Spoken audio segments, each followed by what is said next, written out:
Dozens of people have been lining up for essential goods, as we've been telling you this morning.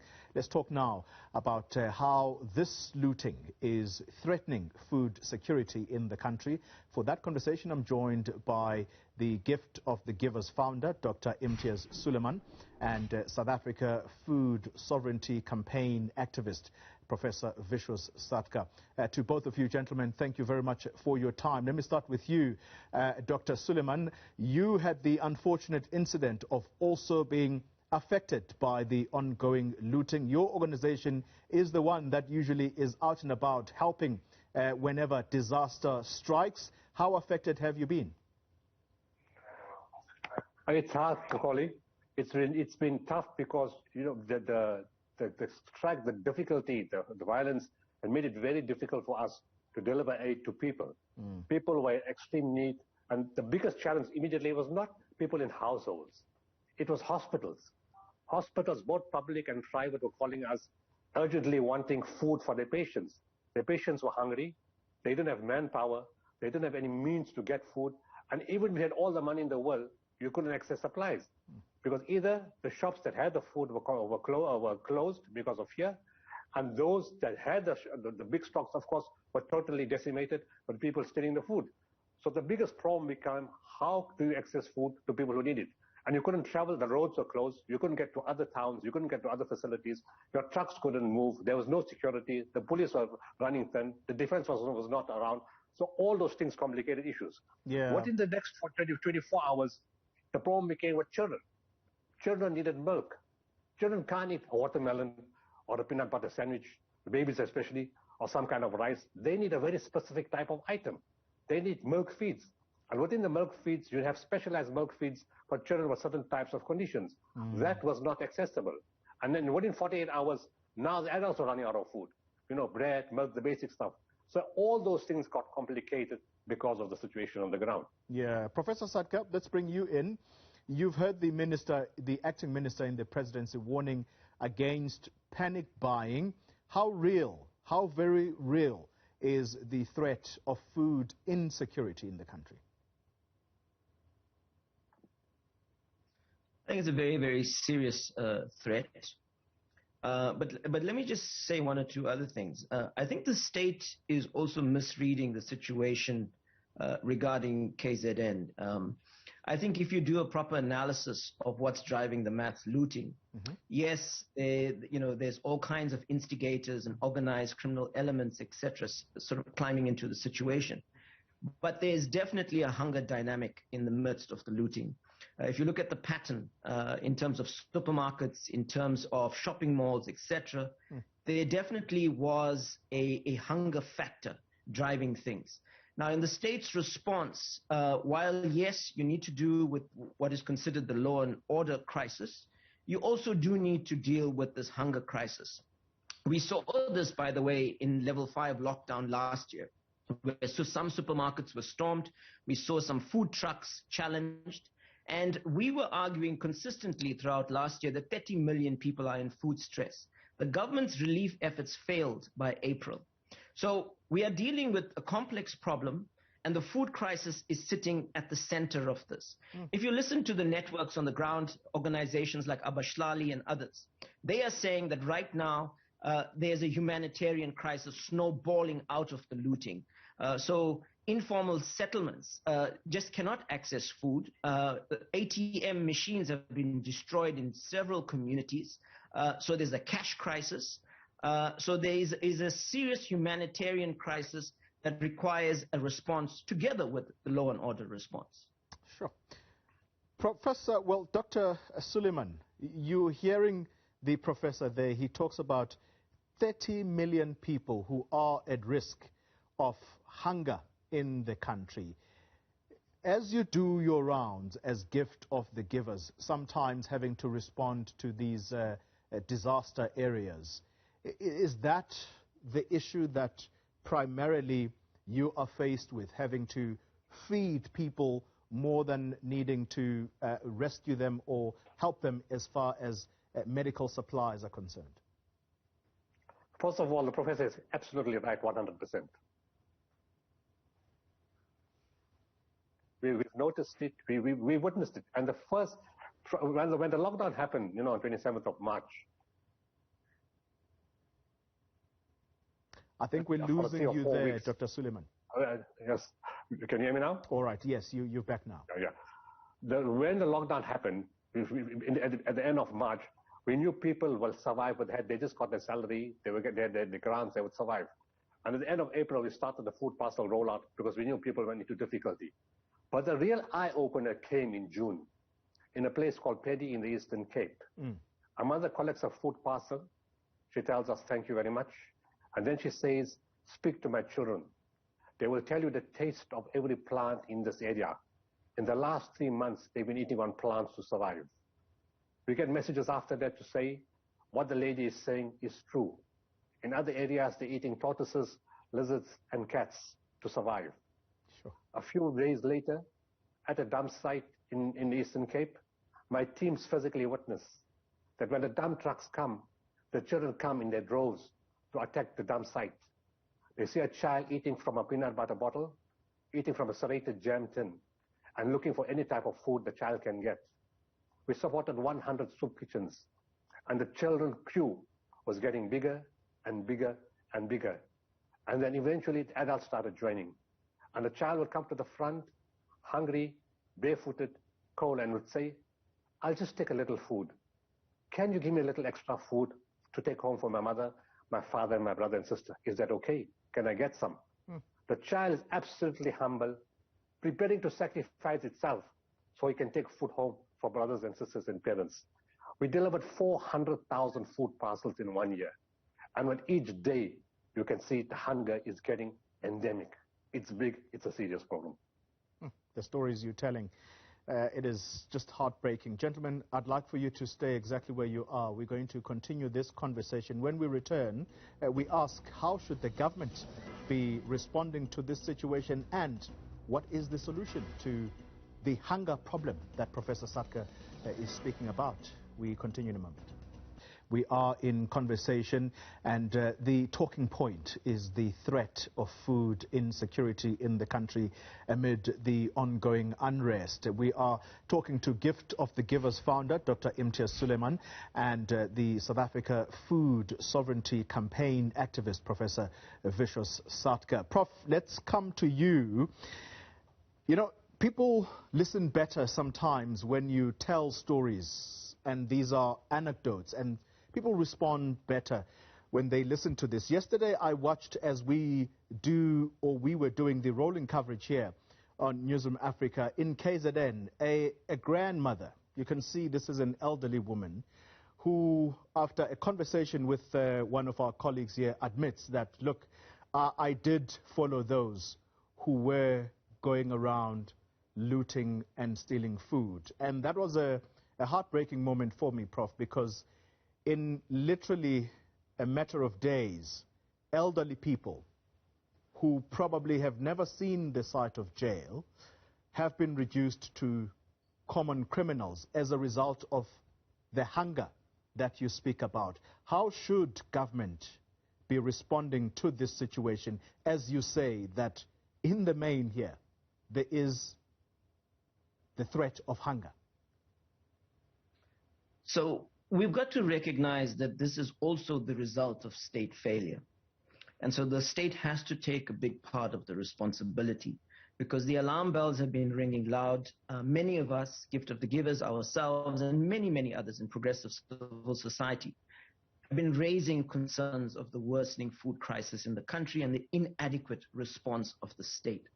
I do not think that some of the looters, because we've got to disaggregate this, particularly those that have been there because of desperation and hunger, should be criminalized. I think that would be the wrong approach by the state. At the same time, of course, the rule of law has taken a big knock, and that has to be affirmed. But there are other forces driving this, and that is a challenge that the state needs to work out. There are different strategies it needs to use to affirm the rule of law. This is a turning point for our democracy. But I don't think the hungry can be the fall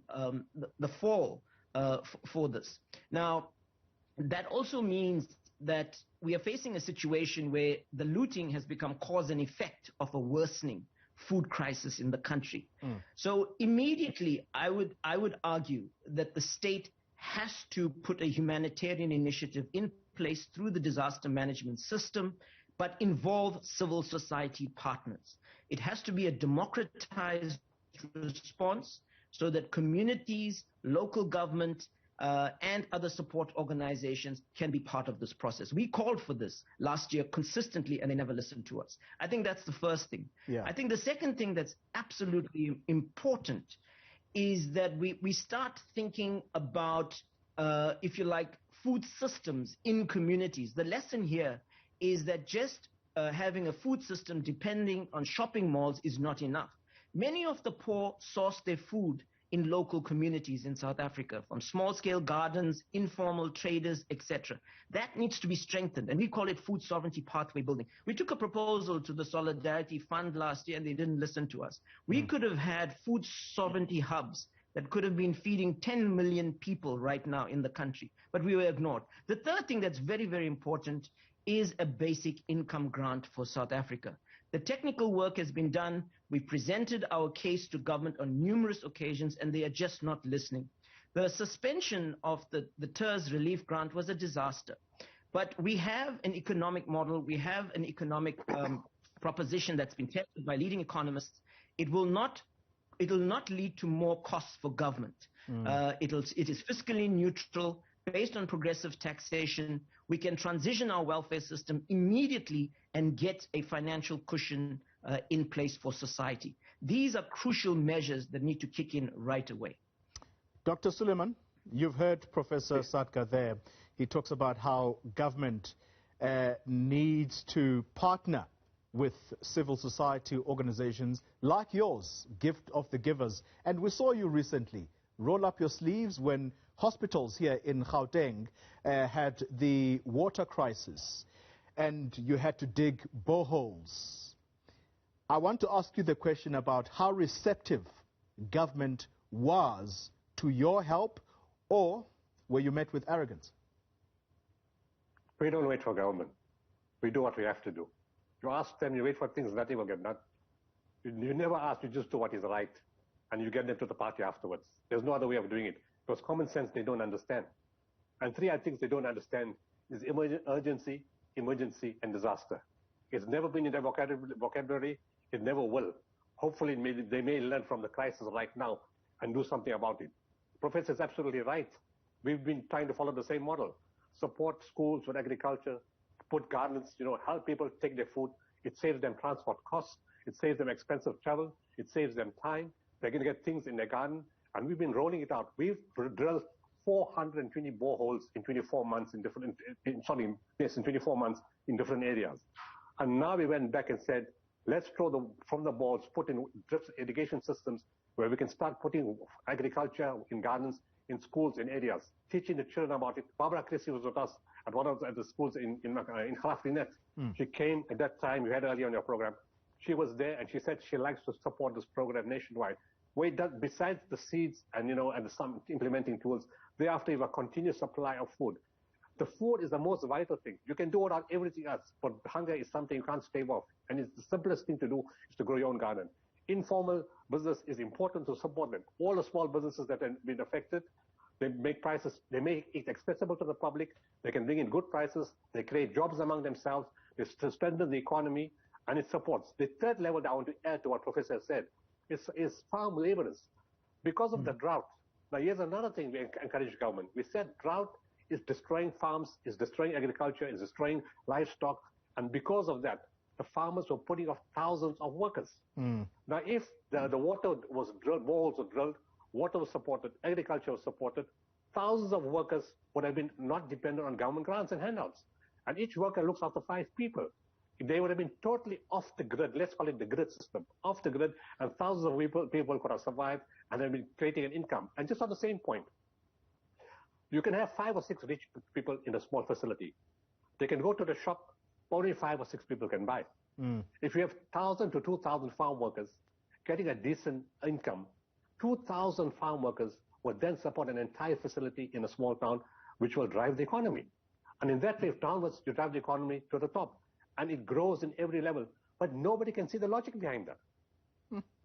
Professor Satgar, let's perhaps wrap the conversation with you. What role should ordinary citizens play at a time like this where there is food insecurity, and it would appear that the areas most affected is urban areas, because everybody flocks to cities because of the promise of a better life and leaving rural areas, but forgetting that in rural areas you actually can have a small patch of garden where you can plant your own plants there and you eat off that. What should ordinary citizens be doing to help themselves? I think there are some who want us to treat each other as enemies. And what is interesting is that in everyday life, South Africans have shown, particularly during the pandemic, that that's not the case. Solidarity has kicked in response to state failure. We've seen soup kitchens, we've seen community gardens, we've seen food relief efforts. From the survey we did last year, crowdsourced from actual initiatives on the ground, communities rose to the challenge to meet the needs of their communities. That must continue right now. It must be strengthened. We must build non-racial unity and solidarity in our communities and isolate those elements that want us to fight each other, that want us to destroy our society. The state has to recognize its failure and support what's happening from below to turn this corner. Thank you. Dr. Sooliman, perhaps let me end it with you. I know I said I would end with Professor Satgar. Yeah. And let me end it with you. How are your operations right now? Yes, you were looted. We understand one of your warehouses, I would think, were looted. But right now, are you in a position to help out? Are you in a position to get out there and, again, deliver those much-needed food parcels to people? I just need to correct something. We were not looted. The warehouse that was looted was a warehouse that we used up to December last year. Our signage was in that warehouse. It wasn't our warehouse. It was the warehouse of one of our volunteers, to whom we should send food parcels and other supplies, and he used to deliver it to the community. Unfortunately, in January of this year, the volunteer, his brother, and his father, all three succumbed to COVID, and all three passed on in January. So that was his warehouse that he was using for our supplies. We had no stock inside there. So it wasn't our warehouse. But the tragedy is that the person who gave his life for the community, his warehouse was not only robbed, it was burned down. And that's an absolute tragedy in the type of behavior that we're seeing in this. That's totally unacceptable. In terms of support, are we ready? Gift of the Givers is always ready. We've got supplies, we're on standby. We're getting calls from all over the world. We're putting systems in place. We're getting support with aircraft. Some people are putting forward planes, helicopters, cars, trucks, buses, manpower, volunteers. We've got a ready network because in every city, every town in KZN, people have arranged themselves into community defense structures to prevent their families from being looted. And because of that, we already have a network in place and people are pouring in to give the support. Corporates have come to the party incredibly. We haven't even made a call for funding. We already got a list of people waiting from corporates, from the public, from ordinary people. I'm getting calls from UK, Ireland, New Zealand, Australia, Canada, Dubai, and everywhere in the world. We're ready. We're starting campaigns. Just tell us what you want and where. We're making arrangements for special secure warehouses. I can't say when, which area right now, but everybody is ready. And if the road is clear, actually, some stuff is already being delivered. We won't tell you where and how, but stuff has already been delivered. And we're going to ramp it up in a massive way in very shortly. All right. Well, that is wonderful news to hear. Thank you very much to the both of you gentlemen. And Dr. Sooliman, really sorry to hear about the tragedy that befell your partner, or previous partner, perhaps we should put it. That's Dr. Imtiaz Sooliman. He is with the Gift of the Givers and the South Africa Food Sovereignty Campaign activist, Professor Vishwas Satgar. That was a fruitful conversation indeed. Thank you to the both of you.